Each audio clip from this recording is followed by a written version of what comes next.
शिवपुरा नामक गांव में पवन नाम का एक गरीब किसान अपने माता पिता के साथ रहता था।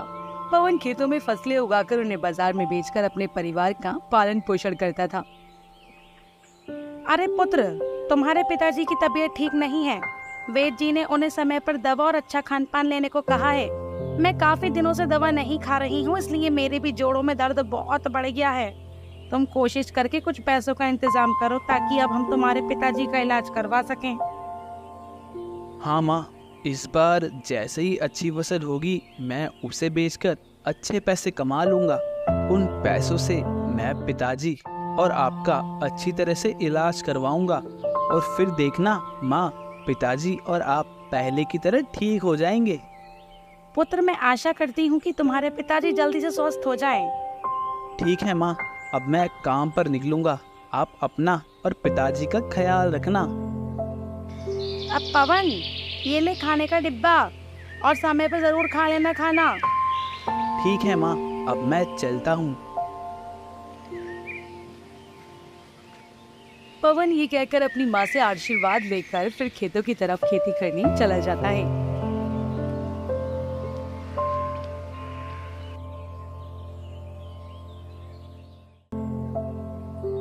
इस बार मुझे कुछ न कुछ करके अच्छी फसल उगानी ही होगी, क्योंकि अगर इस बार फसल खराब हुई तो मैं बर्बाद हो जाऊंगा और अब मेरे पास भी इतने पैसे नहीं हैं कि मैं फिर से फसल उगा सकूं। पवन ये कहकर खेतों में बीज बोने लगता है। तभी वहाँ उसके गांव का एक दोस्त कमल आता है और कहता है, तुम क्या कर रहे हो? कुछ नहीं कमल, मैं दोबारा खेतों में इन बीजों को लगा रहा हूँ। पवन, ये तो मुझे भी दिख रहा है कि तुम इन बीजों को खेतों में लगा रहे हो, मगर तुम जानते हो ना कि इस समय मौसम किस तरह से बदल रहा है। कभी धूप आ जाती है तो कभी बारिश आ जाती है। तुम्हें क्या लगता है कि तुम्हारी फसल उगेगी?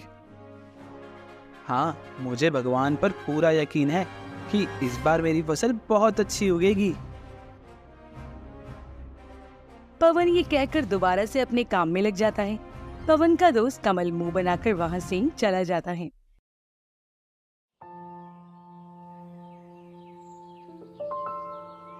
आज तो मैंने लगभग सारे बीजों को खेतों में लगा दिया है और अब मुझे बहुत भूख लग रही है। माँ ने मुझे घर से निकलते समय खाने का डब्बा दिया था। मैं हाथ मुंह धोकर खाना खा लेता हूँ। पवन जैसे ही हाथ मुंह धोकर खाने का डिब्बा लेकर एक किनारे बैठता है, तभी वो एक साधु बाबा को अपनी तरफ आते हुए देखता है। प्रणाम साधु बाबा, आप यहाँ इस समय? खुश रहो पुत्र, मैं पास के गांव से आया हूँ और यहाँ किसी को नहीं जानता। मैं 2 दिनों से बहुत भूखा हूँ। मेरे पास पैसे भी नहीं है कि मैं कुछ खा सकूं। साधु बाबा, आपको भूख लगी है, आप ये खाना खा लीजिए। मैं जानता हूँ ये खाना आपके खाने लायक तो नहीं है, लेकिन फिर भी अगर आप चाहें तो इस खाने को खा सकते हैं। नहीं नहीं पुत्र, कैसी बात कर रहे हो? अन्न कभी भी बुरा नहीं होता, मगर ये खाना तो तुम्हारा है और मेरे हिसाब से इसे तुम खाने ही बैठे थे। अगर तुम मुझे अपना खाना दे दोगे तो तुम क्या खाओगे? जी साधु बाबा, मैं इसे खाने तो बैठा था, लेकिन अब मैंने खेतों का सारा काम खत्म कर लिया है। अब मेरे घर वापस लौटने का समय भी हो गया है। मैं घर जाकर खा लूंगा, ये खाना आप खा लीजिए। पवन ये कहकर अपना सारा खाना साधु बाबा के आगे रख देता है। तभी साधु बाबा प्रसन्न होकर वो खाना खा लेते हैं और फिर पवन से कहते हैं, पुत्र, तुम्हारा बहुत बहुत धन्यवाद कि तुमने मेरे कठिन समय में मेरी मदद की। मैं तुम्हें आशीर्वाद देता हूँ कि आने वाली सभी कठिन परिस्थितियों का तुम डटकर सामना करोगे, साथ ही अपनी मेहनत और लगन से बहुत ज्यादा धनवान हो जाओगे, बहुत ज्यादा।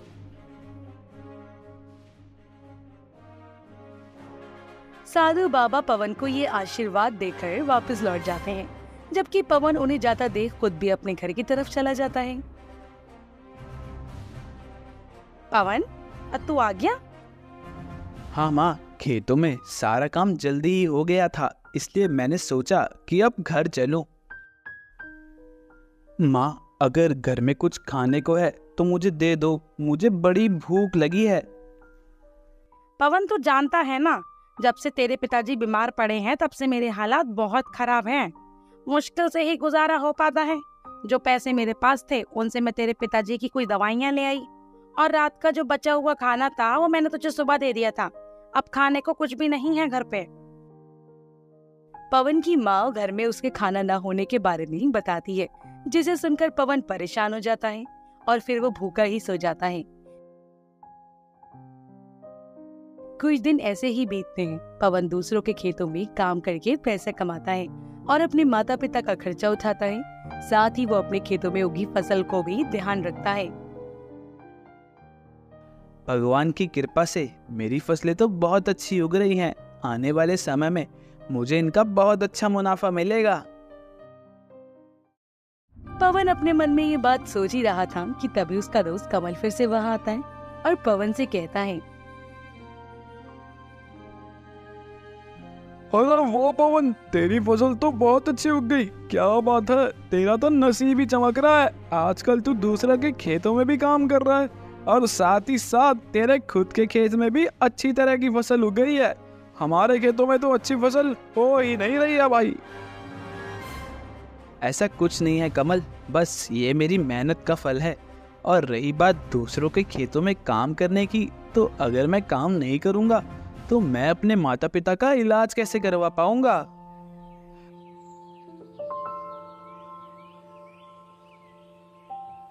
पवन कमल से ये सब कह ही रहा था कि तभी अचानक मौसम खराब हो जाता है और देखते ही देखते बारिश शुरू हो जाती है।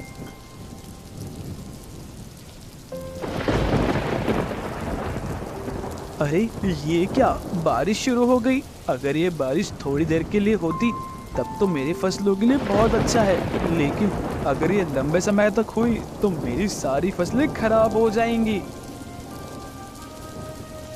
कमल बारिश होता देख अंदर ही अंदर बहुत खुश होता है और फिर पवन से कहता है,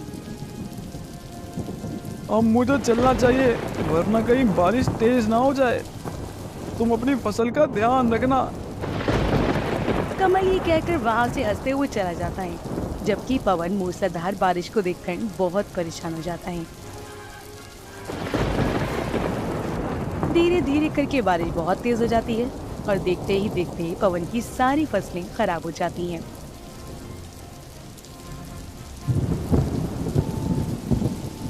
मैं बर्बाद हो गया, मेरी सारी मेहनत बेकार हो गई। पवन ये सोचकर दुखी मन से अपने घर वापस लौट जाता है। क्या हुआ पवन, तू बहुत परेशान लग रहा है।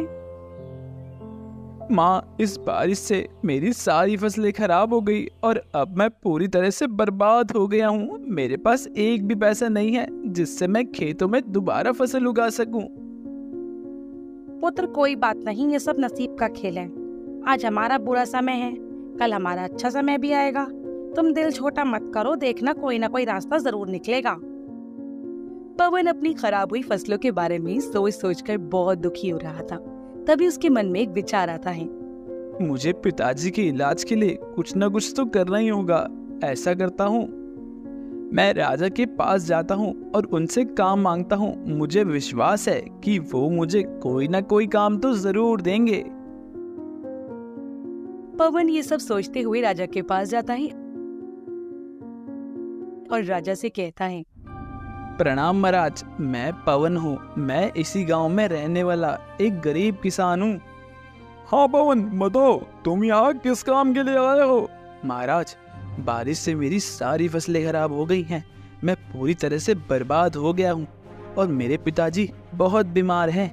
मेरे पास इतने पैसे भी नहीं हैं जिससे मैं अपने पिताजी का इलाज करवा सकूं। इसलिए मैं आपके पास आया हूँ। आप मुझे कोई काम दे दें जिससे मैं अपने परिवार का पालन पोषण कर सकूं। राजा पवन की बात सुनकर पवन से कहता है, ठीक है पवन, मैं तुम्हें अपने महल में काम पर रखता हूँ। तुम्हें मेरे महल के बगीचे में लगे सारे पेड़ पौधों की काट छाट करनी होगी। पवन राजा के दिए हुए काम को खुशी खुशी स्वीकार कर लेता है, जबकि पवन उसी महल के बगीचे में कमल भी पेड़ पौधों को काट छाट करता है। कमल पवन को महल में देख अंदर से क्रोधित हो जाता है और मन में सोचता है, अच्छा तो पवन अब यहाँ भी काम करने लगा है। देखता हूँ ये यहाँ कैसे काम करता है। कमल ये सोचते हुए वहां से चला जाता है। कुछ दिनों बाद राजा पवन से काम से बहुत खुश थे। वहीं राजा की खुशी देखकर कमल एक चाल चलता है। इस सारे खजाने को मैं पवन के झोले में रख दूंगा और जब इस खजाने को तोला जाएगा तब मजा आएगा। कमल राजा के खजाने को चुराने के बाद पवन के झोले में रख देता है और फिर वो चला जाता है। कुछ समय बाद मंत्री जी राजा से कहते हैं, महाराज महल से आपका खजाना गायब हो गया है। मंत्री जी, आप ये क्या कह रहे हो? मेरा खजाना महल से आखिर किसने चुराया? राजा अपने खजाने की चोरी होने की बात सुनकर महल में काम करने वाले सारे नौकरों को एक जगह बुलाकर उनसे पूछताछ करते हैं। देखो, मैं जानता हूँ कि मेरा खजाना तुम में से किसी ने चोरी किया है। जिसने भी ये काम किया है वह चुपचाप मुझे बता दो। अगर तुमने खुद अपने मुंह से सच बता दिया तो मैं तुम्हें सजा नहीं दूंगा, लेकिन अगर मैंने खुद तुम्हें रंगे हाथों पकड़ लिया तो मैं तुम्हें बुरी सजा दूंगा, बुरी। राजा सबसे अपनी बात कह रहे थे, तभी कमल बोलता है, महाराज मैंने कमल को उसके झोले में कुछ छुपाते हुए देखा था। हो सकता है कि वो आपका खजाना हो। आप उसकी तलाश लीजिए। राजा कमल की बात सुनकर मंत्री को पवन की तलाशी लेने के लिए कहते हैं। महाराज ये देखिए, ये आपका खजाना पवन ने अपने झोले में छुपा रखा था। नहीं नहीं महाराज, मैंने कोई चोरी नहीं की है। मैं नहीं जानता कि ये खजाना मेरे झोले में कहां से आया। अरे पवन, मैंने तुम्हें गरीब समझकर तुम्हारी मदद की और तुमने बदले में यह किया। नहीं महाराज, मैंने ऐसा कुछ नहीं किया। मैं अपने बूढ़े माता पिता की कसम खाता हूँ। ठीक है पवन, मैं तुम्हें सजा नहीं दूंगा, लेकिन अब तुम इस महल में काम नहीं कर सकते। तुम्हें यहाँ से जाना होगा। राजा ये कहकर पवन को अपने महल से निकाल देते हैं। पवन मायूस होकर जंगल की तरफ चला जाता है।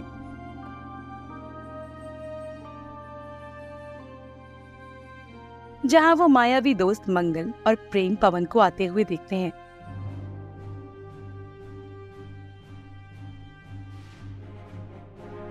लगता है कोई गांववासी हमारे जंगल की तरफ आया है।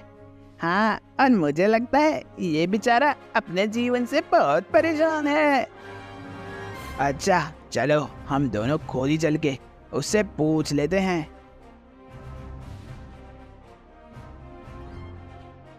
अरे सुनो, तुम कौन हो और यहाँ क्यों आए हो? हमने तुम्हें यहाँ पहले तो कभी नहीं देखा। मेरा नाम पवन है और मैं इसी गांव में रहता हूँ, लेकिन राजा ने मुझ पर चोरी का झूठा इल्जाम लगाकर मुझे अपने महल से निकाल दिया और अब मेरे पास एक भी पैसा नहीं है जिससे मैं अपने परिवार का पालन पोषण कर सकूं। तुम्हारे साथ तो बहुत बुरा हुआ। बताओ हम तुम्हारे लिए क्या कर सकते हैं? देखो पवन, परेशान मत हो। देखना एक दिन सब कुछ ठीक हो जाएगा। अभी मंगल पवन से ये कह ही रहा था कि तभी पीछे से एक जहरीला सांप मंगल को डसने आता है।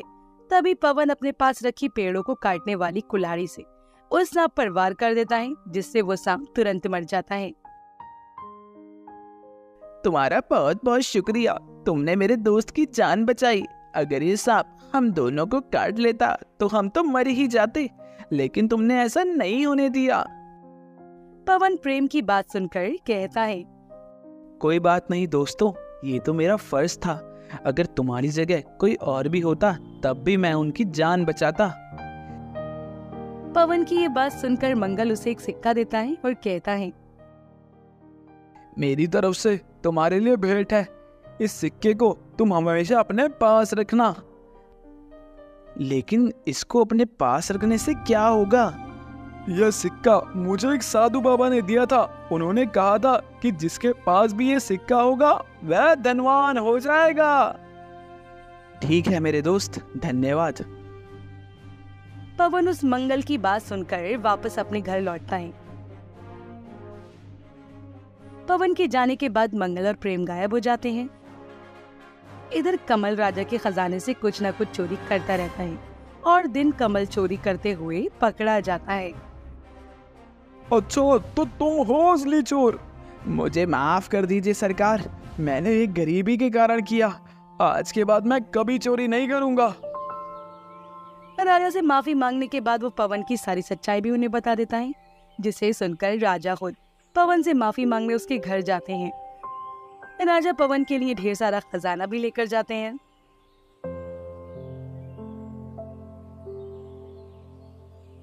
मुझे माफ कर दो पवन, मुझसे बहुत बड़ी गलती हो गई।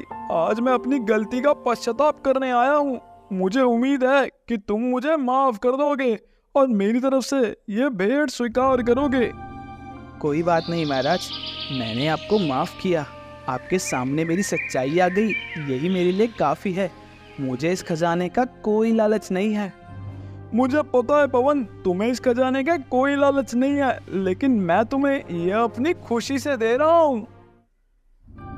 राजा के बहुत कहने पर पवन वो खजाना लेता है और उस खजाने को पाकर पवन बहुत बहुत धन्यवान हो जाता है।